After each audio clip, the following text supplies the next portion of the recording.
In this session, we wanted to kind of answer the question how to honor your emotions and the emotions of others without being weak, vulnerable, or defensive. And the reason that this question has come up is because, at least in my experience as a mediator and peacemaker, I noticed that when people talk about emotions, they often are defensive about it, or they feel that emotions are weak, or they feel like emotions are irrational, or they really don't want to talk about emotions. They are feel like if they talk about emotions that they are somehow less than. And that belief permeates our culture and our society going back almost 4,000 years, even before the Greeks, with this idea that what separates humans from other animals is that we are rational. The truth is, from neuroscience, is that we're 98% emotional and only 2% rational. So that means we're leaving 98% of who we are on the table, and we're not bringing 100% of us to bear on anything that we do.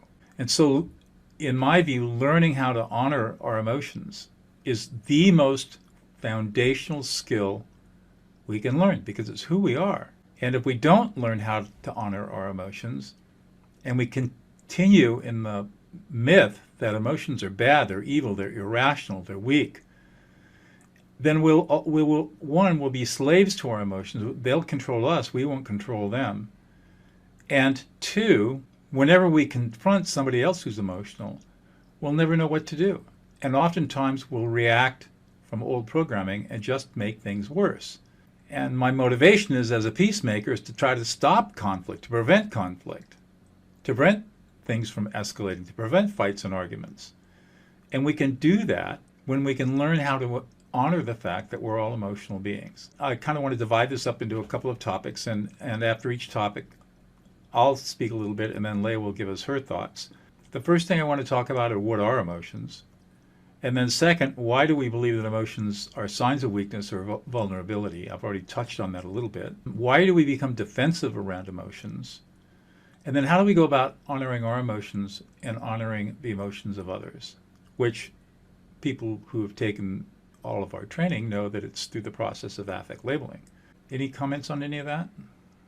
Yes, from my perspective, I'll just kind of dive into that first piece around what are emotions. And I'm thinking, actually, why don't you share your perspective, and then I'll talk a bit about my angle of what emotions are. So from my perspective, emotions are defined as biologically based patterns based on experience, education, culture, and they are essentially cognitive constructs that we create in our brains starting at about 18 months of age. We are not born with emotions.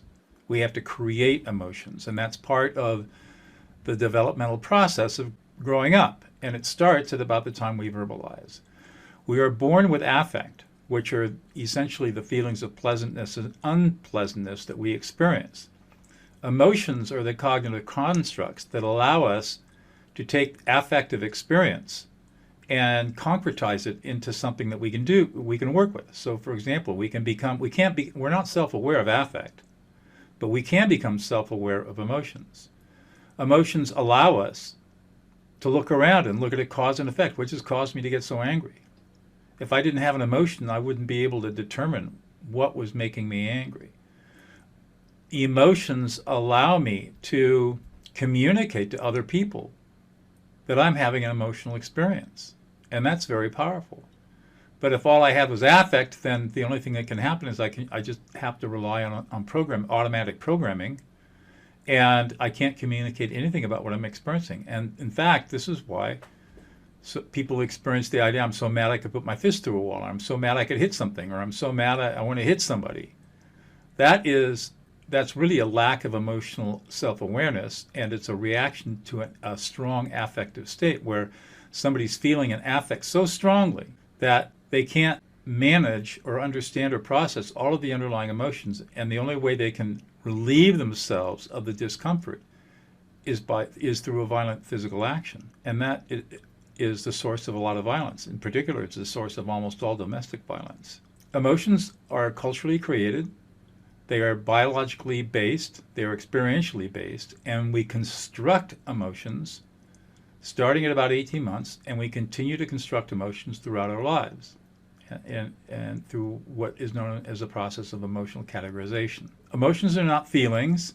They are very specific systems in the brain that we develop and that we can work with. Aleya? And all of that is accurate. And I have a completely different frame. Maybe not completely different, but from my perspective as an energy practitioner, as an acupuncturist, I've been in alternative health for over 30 years. When I feel into the energy of emotion, I actually see it, perceive it as energy in motion, emotion. And when I look at this emotional experience that we all have, it might be feelings of grief, sadness, depression, anger, excitement, joy, desires, trigger particular emotions. It's actually for the body to have a maturation moment. And so when we think about a 2-year-old or a 5-year-old or a 6-year-old or an 8-year-old, they have big emotions moving through them, Mach speed, and their body is literally going through maturation moments. Their chemistry is changing. And emotions, from my perspective, are literally a fuel that carries a particular vibration. And when we let ourselves be in the emotional experience, that vibration moves in the energetic fields of the body, in the physical fields of the body. It starts to change the vibration of the cellular tissue, which then changes the consciousness of the physical human form.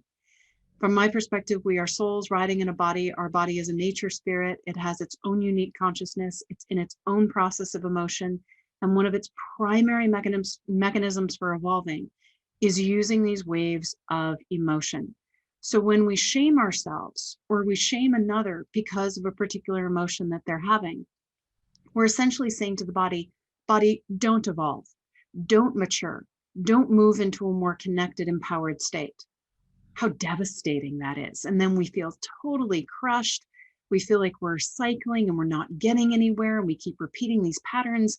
And we keep thinking if we just change our thought forms, then that will change our behaviors and it will change what we draw to us in our life. And that's not the case. And so when you learn how to use your emotions as the fuel, you are helping your body change its vibration, change its consciousness, change its chemistry. That impacts the physical health of the body as well as the behaviors and the way in which your body responds to particular situations. The next question that we want to address is, why is it that we believe emotions are signs of weakness or vulnerability or irrationality? And the reason is really pretty simply stated. Up until 20 years ago, before the advent of neuroscience and all the different scanning technologies that allowed scientists to see what was actually going on in the brain, all we had to work with were the observations of people's behaviors. And it became very obvious thousands and thousands of years ago that when people were emotional, they were not rational. They weren't able to think clearly. They made bad decisions. They oftentimes engaged in destructive behaviors. And it didn't take much wisdom or experience for people to start figuring out that people who were emotional oftentimes lost control of themselves and oftentimes lost control of themselves in very destructive ways. And so over millennia, philosophers and theologians have argued and taught that being emotional is bad because we can't control our emotions. Plato talked about this in the Phaedrus, the idea that these emotions are really difficult to control. And again, that comes from common experience and practical wisdom, is that when we're highly emotional, we can't turn our prefrontal cortex is turned off and we can't think clearly. And no matter what people want to say about free will, we cannot will ourselves to stop feeling an emotion. And that's just the nature of the physiology of the brain. So over many, many, many, many thousands of years, people have said that emotions are bad because emotions have always been associated with non-thinking, destructive behavior, especially negative emotions. On the positive side, theologians have argued that passion, lovemaking, and orgasm, and all that stuff are bad because, of course, they have tried to control human sexuality for thousands of years to varying degrees of success. So even positive emotions have been seen as negative. As late as the Victorians, there was a strong culture against being emotional, keep a stiff upper lip. As we moved development of the United States in the 19th and 20th centuries, the whole idea of the rugged individualist, a complete myth. There was no such thing as a rugged individualist when the West was opened up. People only survive because they form communities. You can't raise a barn by yourself. You got to have a bunch of people helping you raise a barn. You can't harvest a crop by yourself. You need a bunch of people to help you harvest a crop. So this idea of rugged individualism, which is, again, the idea of somebody who can tough through anything and shows no emotions and don't let them see his sweat, it's all mythical. Not based in history, not based in science, not based in anything. That's why we have this belief structure that emotions are weak or make us vulnerable or make us exploitable. I will say there's a little bit of truth to that, because if you don't have a way of honoring and mastering your emotions and you become emotional, you can be exploited in certain circumstances. In the prisons that I work in, the incarcerated people, my students who are incarcerated will tell me that the worst thing you can do in prison is show weakness until they learn how to honor their emotions. And then they realize that their emotions are an amazingly powerful tool that they can use to protect themselves. But until you learn those tools, you're at the mercy of your brain. And so that gets to this next question of, why are we defensive around emotions when other people are emotional around us? And the reason is because, again, practical experience has taught us for tens of thousands of years that when people are emotional, they're unpredictable. At least that's what it looks like. When somebody gets really angry, we don't know what that person's going to do. And that creates an anxiety within ourselves, an anxiety around not knowing what's going to happen next, which then makes us want to do something to either run from that emotion or stop that emotion, so that we no longer feel the anxiety or the fear of the unknown. What's this little 2-year-old who's now having a tantrum going to do?